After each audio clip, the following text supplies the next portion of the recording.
Hi dears, എന്തൊക്കെ എല്ലാവരുടെയും വിശേഷം? എല്ലാവരും സുഖമായിരിക്കുന്നോ? അപ്പോൾ മുത്തുമണികളെ, ഞാനിന്ന് ഷെയർ ചെയ്യുന്നത് ഒരു കിഡിലൻ ടേസ്റ്റിലുള്ള പായസത്തിൻ്റെ റെസിപ്പിയാണ് കേട്ടോ. വളരെ സിമ്പിളായിട്ട് വളരെ ടേസ്റ്റിയായിട്ട് തയ്യാറാക്കിയെടുക്കാൻ പറ്റിയിട്ടുള്ള നല്ലൊരു പായസത്തിൻ്റെ റെസിപ്പിയാണ് ഷെയർ ചെയ്തിട്ടുള്ളത്. അപ്പോൾ നമുക്കിത് എങ്ങനെ ഉണ്ടാക്കുന്നത് നോക്കാം. വീഡിയോയിലേക്ക് പോകുന്നതിന് മുമ്പ് വീഡിയോ എല്ലാവരും ഒന്ന് സ്കിപ്പ് ചെയ്യാതെ മുഴുവനായിട്ട് കാണാൻ ശ്രമിക്കണേ. അപ്പോൾ നമുക്കിത് എങ്ങനെ ഉണ്ടാക്കുന്നത് നോക്കിയാലോ. അതിനായിട്ട് ഞാനിവിടെ ആദ്യം തന്നെ എടുത്തിട്ടുള്ളത് 2 വലിയ ക്യാരറ്റാണ് എടുത്തിട്ടുള്ളത്. അത്യാവശ്യം നല്ല കളറുള്ള ക്യാരറ്റ് നോക്കി എടുക്കുക കേട്ടോ. അത് ഇതാ തോലൊക്കെ കളഞ്ഞ് ഇതുപോലെ ഒന്ന് കട്ട് ചെയ്തെടുത്തിട്ടുണ്ട്. ഇനി നന്നായിട്ടൊന്ന് വേവിച്ചെടുക്കണം. ഞാനിപ്പോൾ ഇത് കുക്കറിലിട്ടിട്ടാണ് വേവിച്ചെടുത്തിട്ടുള്ളത്. അപ്പോൾ കുക്കറിൽ ഇട്ട് വേവിച്ചെടുത്തത് ഒന്നങ്ങ് ആറിയ ശേഷം മിക്സറി ജാറിലേക്ക് മാറ്റി കൊടുത്തിട്ടുണ്ട്. ഇനി ഇത് നന്നായിട്ട് തന്നെ ഒന്ന് അരച്ചെടുത്തുകൊണ്ട് വരണം. ക്യാരറ്റ് വേവിച്ച വെള്ളം തന്നെ ഇത് അരയ്ക്കാനായിട്ട് എടുത്താലും മതി കേട്ടോ. ഇനി ഇതൊരു സൈഡിലേക്ക് മാറ്റി വയ്ക്കുക. ഇനി ഒരു മിക്സറി ജാർ എടുത്ത് വെച്ചിട്ട് അതിലേക്ക് മക്രോണിയാണ് ചേർത്ത് കൊടുക്കുന്നത്. ഇത് വെച്ചാണ് കേട്ടോ നമ്മൾ പായസം തയ്യാറാക്കിയെടുക്കുന്നത്. കിഡിലൻ ടേസ്റ്റാണ്. അപ്പോൾ മക്രോണി മിക്സറി ജാറിലേക്ക് ഇട്ട് കൊടുത്തിട്ട് ഒന്നങ്ങ് ജസ്റ്റ് ഒന്ന് പൊടിച്ചെടുക്കുക. ഫൈനായിട്ട് പൊടിക്കരുത്. നമ്മൾ അടയൊക്കെ കൊണ്ട് പായസം ഉണ്ടാക്കില്ലേ, ആ ഒരു രീതിയിലുള്ള പായസമാണ്. അതിനേക്കാട്ടിലും ടേസ്റ്റുള്ള പായസമാണ് തയ്യാറാക്കിയെടുക്കാൻ പോകുന്നത്. അപ്പോൾ ആ അടയുടെ ഒക്കെ ഒരു ഇത് കിട്ടുന്ന രീതിയിൽ വേണം ഇതൊന്ന് പൊടിച്ചെടുക്കാനായിട്ട്. ഇതപ്പോൾ ഒന്ന് പൊടിച്ചെടുത്തുകൊണ്ട് വന്നിട്ടുണ്ട്. ഇനി അതൊരു സൈഡിലേക്ക് മാറ്റി വയ്ക്കുക. ഇനി ഞാനൊരു പാത്രം അടുപ്പിലേക്ക് വെച്ച് കൊടുത്തിട്ട് അതിലേക്ക് കുറച്ചധികം വെള്ളം ഒഴിച്ച് കൊടുക്കുന്നുണ്ട്. ഈ വെള്ളത്തിലിട്ടിട്ട് നമുക്ക് ഈ മക്രോണിനെ ഒന്ന് വേവിച്ചെടുക്കണം. അപ്പോൾ വെള്ളം നല്ലപോലെ തിളച്ച് വന്ന സമയത്ത് പൊടിച്ചെടുത്തിട്ടുള്ള മക്രോണി ഇതിലേക്ക് ഇട്ട് കൊടുത്തിട്ടുണ്ട്. ഇനി ഇതൊന്ന് വേവിച്ചെടുക്കണം. പകുതി വേവിൽ ഇതൊന്ന് വേവിച്ച് ഊറ്റിയെടുക്കണം. അപ്പോൾ നമ്മുടെ ഈ മക്രോണിയുടെ ആ കൂടുതലായിട്ടുള്ള പശപ്പൊക്കെ ഒന്ന് പോയി കിട്ടാനും വേണ്ടിയിട്ടാണ് കേട്ടോ ഈ ഒരു രീതിയിൽ ചെയ്തെടുക്കുന്നത്. ആദ്യം തന്നെ സിമ്പിളാണ് തയ്യാറാക്കിയെടുക്കാനായിട്ട്. ഇതൊരു 2-3 സ്റ്റെപ്പായിട്ട് ഇങ്ങനെ ചെയ്യാനുണ്ട് എന്ന് മാത്രമേ ഉള്ളൂ. പക്ഷേ ഈസിയാണ് തയ്യാറാക്കിയെടുക്കാനായിട്ട് കേട്ടോ. അപ്പോൾ നമ്മൾ മക്രോണിയൊക്കെ ഒന്ന് പകുതി വേവായി കിട്ടിയിട്ടുണ്ട്. ഞാനിപ്പോൾ ഇതുപോലെ ഒരു അരിപ്പയിലേക്ക് അത് ഒഴിച്ചു കൊടുക്കുകയാണ്. ഒഴിച്ചു കൊടുത്ത ശേഷം അതിൻ്റെ മുകളിലേക്ക് കുറച്ച് പച്ചവെള്ളം കൂടി ഞാൻ ഒഴിച്ചു കൊടുക്കുന്നുണ്ട്. അപ്പോൾ അതിൻ്റെ ഞാൻ പറഞ്ഞില്ല പശപ്പൊക്കെ നല്ലോണം ഒന്ന് പോയി കിട്ടാനും വേണ്ടിയിട്ടും പിന്നെ ഇനി ഇരുന്നിട്ട് ആ മക്രോണി നല്ലപോലെ ഒട്ടിപ്പിടിക്കാതിരിക്കാനും കൂടി വേണ്ടിയിട്ടാണ് കേട്ടോ പച്ചവെള്ളം ഒഴിച്ചു കൊടുക്കുന്നത്. ഇനി ഇതൊരു സൈഡിലേക്ക് മാറ്റി വയ്ക്കുക. ഇനി വേറൊരു സോസ് പാൻ അടുപ്പിലേക്ക് വെച്ച് കൊടുത്തിട്ട് ഒരു 2 അല്ലെങ്കിൽ 3 ടേബിൾ സ്പൂണോളം പഞ്ചസാര ചേർത്ത് കൊടുക്കുക. ഞാനിപ്പോൾ ഒരു 3 ടേബിൾ സ്പൂൺ പഞ്ചസാര ചേർത്ത് കൊടുത്തിട്ട് ഫ്ലെയിം കൂട്ടി വെച്ചിട്ട് ഇതുപോലെ ഇളക്കി കൊടുത്തിട്ട് ഇതൊന്ന് ക്യാരമൽ ചെയ്തെടുക്കാനാണ്. ക്യാരമലിൻ്റെ ഈ ടേസ്റ്റും കൂടി വരുമ്പോഴാണ് നമ്മുടെ പായസം നല്ല ടേസ്റ്റ് ഉണ്ടായിരിക്കുക കേട്ടോ. അപ്പോൾ ഫ്ലെയിം കൂട്ടി വെച്ചിട്ട് കൈയെടുക്കാതെ ഇളക്കി കൊടുത്തിട്ട് വേണം ഇതൊന്ന് ക്യാരമൽ ചെയ്തെടുക്കാനായിട്ട്. അപ്പോൾ നമുക്കത് പെട്ടെന്ന് തന്നെ ക്യാരമലായി കിട്ടും. ഇതുപോലെ കളറ് ചേഞ്ചായി വന്നു കഴിഞ്ഞാൽ പിന്നെ ഫ്ലെയിം ഒരുപാട് കൂട്ടി വെക്കരുത്, കുറച്ച് വെക്കുക. ഒന്ന് ക്യാരമലായി വന്നു കഴിഞ്ഞാൽ ഇതിലേക്ക് കുറച്ച് വെള്ളം ഒഴിച്ച് കൊടുക്കണം കേട്ടോ. അപ്പോൾ വെള്ളം ഒഴിച്ച് കൊടുക്കുന്ന സമയത്ത് മുകളിലേക്ക് തെറിക്കാനും ആവി പെട്ടെന്ന് പൊന്താനൊക്കെ ചാൻസ് ഉണ്ട്. അപ്പോൾ സൂക്ഷിച്ച് വേണം ചെയ്യാനായിട്ട് കേട്ടോ. അപ്പോൾ വെള്ളം ഒന്ന് ഒഴിച്ച് കൊടുത്തിട്ട് കുറച്ച് നേരം ഇങ്ങനെ ഇളക്കുമ്പോൾ തന്നെ ഇതൊന്നും കൂടി മെൽറ്റായിട്ട് കുറച്ച് ലൂസായിട്ട് വരും. ഒരുപാട് വെള്ളം ഒഴിച്ച് കൊടുക്കരുത്, കുറച്ച് മാത്രം ഒഴിച്ച് കൊടുത്താൽ മതി. ഇതുപോലെ ഒന്ന് മെൽറ്റായി വരുന്ന സമയത്ത് നമുക്ക് ഫ്ലെയിം അങ്ങ് ഓഫാക്കി കൊടുക്കുക. ഫ്ലെയിം ഓഫാക്കി കൊടുത്ത ശേഷം ഇതൊന്ന് അത് ചൂടാറാനായിട്ട് ഒരു സൈഡിലേക്ക് മാറ്റി വയ്ക്കുക. ഇനി നമ്മൾ പായസം തയ്യാറാക്കിയെടുക്കാൻ പോവുകയാണ്. അതിനായിട്ടുള്ളൊരു പാത്രം അടുപ്പിലേക്ക് വെച്ച് കൊടുക്കുക. ഞാനിപ്പോൾ കടായാണ് വെച്ച് കൊടുത്തിട്ടുള്ളത്. അതിലേക്ക് നമ്മൾ ആദ്യം മറിച്ചെടുത്ത് വെച്ചിട്ടുള്ള ക്യാരറ്റ് ചേർത്ത് കൊടുക്കുക.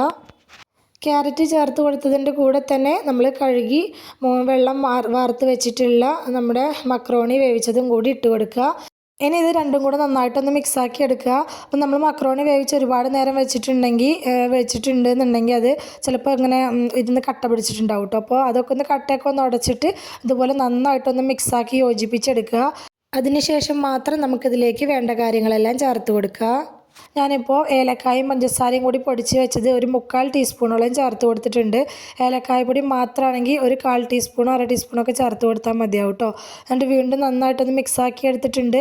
പിന്നെ ഇതിലേക്ക് പാലാണ് ചേർത്ത് കൊടുക്കുന്നത്. അപ്പോൾ ഞാനിപ്പോൾ ഒരു 3.5 കപ്പ് പാൽ ഇതിലേക്ക് ചേർത്ത് കൊടുത്തിട്ടുണ്ട്. ഇനി ഈ പാലിൽ കിടന്നിട്ട് നമ്മുടെ ഈ ക്യാരറ്റും മക്രോണിയൊക്കെ നന്നായിട്ടൊന്ന് തിളച്ച് വെന്ത് കുറുകി വരണം.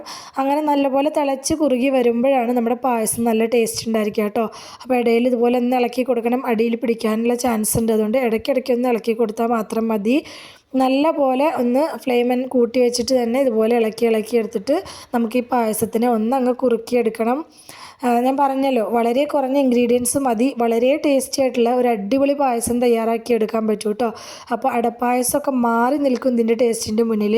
തീർച്ചയായിട്ടും എല്ലാവർക്കും ഇഷ്ടമാവുന്നൊരു ടേസ്റ്റുള്ള പായസമാണ്. അപ്പോൾ നമ്മുടെ പായസമൊക്കെ അത്യാവശ്യം ഒന്ന് കുറുകി വന്നിട്ടുണ്ട്. ഈ സമയത്ത് ഞാൻ ഇതിലേക്ക് മധുരത്തിന് ആവശ്യമായിട്ടുള്ള പഞ്ചസാര ചേർത്ത് കൊടുക്കുന്നുണ്ട്. മധുരമൊക്കെ ഓരോരുത്തരുടെ ഇഷ്ടത്തിനനുസരിച്ച് ചേർത്ത് കൊടുക്കുക കേട്ടോ. അപ്പോൾ ഒരു 2-3 ടേബിൾ സ്പൂൺ പഞ്ചസാര ചേർത്ത് കൊടുത്തിട്ട് ബാക്കി ഞാൻ ഇതിലേക്ക് ചേർത്ത് കൊടുക്കുന്നത് മിൽക്ക് മെയ്ഡാണ്. അപ്പോൾ ഈ ഒരു പായസത്തിൽ മിൽക്ക് മെയ്ഡ് ചേർക്കുമ്പോൾ നല്ല ടേസ്റ്റിയാണ് കഴിക്കാനായിട്ട്. അപ്പോൾ മിൽക്ക് മെയ്ഡ് കയ്യിലുള്ളവർ സ്കിപ്പ് ചെയ്യാതെ തന്നെ ചേർത്ത് കൊടുത്തോളൂ. ഇല്ലാത്തവർ പഞ്ചസാരയുടെ അളവ് കൂട്ടി കൊടുത്താൽ മതി. അതല്ലാന്നുണ്ടെങ്കിൽ മിൽക്ക് മെയ്ഡിന് പകരമായിട്ട് പാൽപ്പൊടി ഉണ്ടെങ്കിൽ 1-2 ടേബിൾ സ്പൂൺ പാൽപ്പൊടി ചേർത്ത് കൊടുത്താലും മതി കേട്ടോ. എന്നിട്ട് നന്നായിട്ടൊന്ന് മിക്സാക്കി എടുക്കുക. ഇതിലേക്കൊരു നുള്ളു ഉപ്പും കൂടി ഞാൻ ചേർത്ത് കൊടുത്തിട്ടുണ്ട്, ടേസ്റ്റ് ഒന്ന് ബാലൻസ് ചെയ്യാനും വേണ്ടിയിട്ടാണ്. നന്നായിട്ട് ഒന്നും കൂടി തിളച്ച് വന്നാൽ ലാസ്റ്റ് ഇതിലേക്ക് നമ്മൾ കാരമൽ ചെയ്ത് വെച്ചിട്ടുള്ള പഞ്ചസാര കൂടി ചേർത്ത് കൊടുക്കുക. അപ്പോൾ ആദ്യം തന്നെ നമ്മൾ പഞ്ചസാര ചേർക്കുമ്പോൾ ഇതൊക്കെ നമ്മൾ മിൽക്ക് മെയ്ഡും കാരമൽ ചെയ്തിട്ടുള്ള പഞ്ചസാരയൊക്കെ ചേർത്ത് കൊടുക്കാനുണ്ട്. അത് മൈൻഡിൽ വെച്ചിട്ട് വേണം കേട്ടോ ആദ്യം തന്നെ മധുരം ചേർത്ത് കൊടുക്കാനായിട്ട്. അപ്പോൾ ഇതാ നമ്മുടെ പായസം ഇവിടെ റെഡി ആയിട്ടുണ്ട്. ഇത്രയേ ഉള്ളൂ. ഇനി ഇതിലേക്ക് വറുത്തിടുക. അണ്ടിപ്പരിപ്പും മുന്തിരിയൊക്കെ വറുത്തിടുക. അതിനായിട്ട് ഒരു സോസ് പാനിൽ കുറച്ച് നെയ്യ് ചൂടാക്കി എടുത്തിട്ടുണ്ട്. അപ്പോൾ 1-2 ടേബിൾ സ്പൂൺ എടുക്കുക. ഞാനിപ്പോൾ 1 ടേബിൾ സ്പൂൺ എടുത്തിട്ടുള്ളൂ. അതിലേക്ക് കാഷ്യൂ അതുപോലെ തന്നെ മുന്തിരി ഇട്ട് കൊടുത്തിട്ടുണ്ട്. ഇനി ഇത് നന്നായിട്ടൊന്ന് മൂപ്പിച്ചെടുക്കുക. മൂത്ത് വന്ന ശേഷം നമുക്കിത് പായസത്തിലേക്ക് ഒഴിച്ചു കൊടുക്കുക. ഇത്രയേ ഉള്ളൂ കേട്ടോ. അതിപ്പോൾ നന്നായിട്ട് മൂത്ത് വന്നിട്ടുണ്ട്. ഇപ്പോൾ ഞാൻ പായസത്തിലേക്കാണ്ട് ഒഴിച്ചു കൊടുത്തിട്ടുണ്ട്. ഇത്രയേ ഉള്ളൂ. നമ്മുടെ കിഡിലൻ ടേസ്റ്റിലുള്ള ഒരു അടിപൊളി പായസം ഇവിടെ റെഡി ആയിട്ടുണ്ട്. ഇത് മക്രോണി കൊണ്ട് തയ്യാറാക്കിയെടുത്തതാണെന്ന് ഒരിക്കലും പറയില്ല. അത്രയും ടേസ്റ്റുള്ള ഒരു അടിപൊളി പായസം തന്നെയാണ് കേട്ടോ. ചൂടാറി കഴിയുമ്പോൾ കുറച്ചുകൂടി ഒന്ന് തിക്കാവും കേട്ടോ ഈ പായസം. അപ്പോൾ ഇതുവരെയും ഇങ്ങനെ ഒരു പായസം തയ്യാറാക്കി നോക്കാത്തവരാണെങ്കിൽ തീർച്ചയായിട്ടും ധൈര്യമായിട്ട് ട്രൈ ചെയ്ത് നോക്കിക്കോ. നിങ്ങൾക്ക് എന്തായാലും ഇഷ്ടമാവും. പാലട പായസമൊക്കെ ഇഷ്ടപ്പെടുന്ന എല്ലാവർക്കും എന്തായാലും ഈ ഒരു പായസം തീർച്ചയായിട്ടും ഇഷ്ടമാവുമേ. അപ്പോൾ നമ്മുടെ ഇന്നത്തെ മക്രോണിയും ക്യാരറ്റൊക്കെ വെച്ച് തയ്യാറാക്കിയിട്ടുള്ള പായസത്തിൻ്റെ റെസിപ്പി എല്ലാവർക്കും ഇഷ്ടമായി എന്ന് വിചാരിക്കുകയാണ്. ഇഷ്ടമായിട്ടുണ്ടെങ്കിൽ സബ്സ്ക്രൈബ് ചെയ്യാതെ കാണുന്ന കൂട്ടുകാരൊന്ന് സബ്സ്ക്രൈബ് ചെയ്ത് സപ്പോർട്ട് ചെയ്യണേ.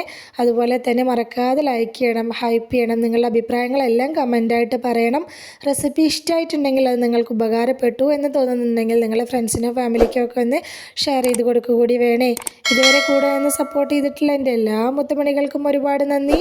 എന്നാൽ ശരി, സിമ്പിൾ ആൻഡ് ടേസ്റ്റി റെസിപ്പിയുമായി ഞാൻ വീണ്ടും വരാം. ബൈ.